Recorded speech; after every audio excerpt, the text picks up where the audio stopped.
Hi అండి, అందరూ ఎలా ఉన్నారు? నేనైతే చాలా చాలా బాగున్నాను. మీరు చాలా బాగున్నారని అనుకుంటున్నాను. చూడండి, సమాజంలో మనుషులు ఎంత ఇదిగా ఉంటారో ఒకసారి చూడండి.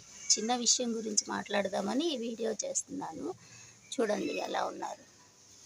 ఈరోజు నేను ఊరెళ్దామని బస్ స్టాండ్కి వెళ్ళానండి. అక్కడ చూస్తే ఒక బిచ్చగత్తె అందరినీ మనీ అడుగుతూ ఉంది. అంటే పిల్లలు లేకపోతే ఏం చేస్తారండి? అలా ఎలాగోలా బతకాలి కదా, అందుకే ఆవిడ మనీ అడుగుతూ ఉంది. అక్కడ ఉన్న ఒక వ్యక్తి రోజు అక్కడే ఉంటారట.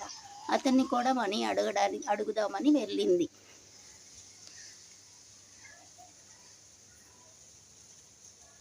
వెళ్తే అది చూసిన అతను వెనక నుంచి ఒక రాడ్ తీసుకొని వచ్చి ఆమెని తలపైన కొట్టి చంపేశారండి. చూడండి సమాజం ఎంత ఇదిగా ఉందో, మనుషులు ఎలా తయారయ్యారో ఈ వీడియో చూస్తే మనకు తెలుస్తుంది.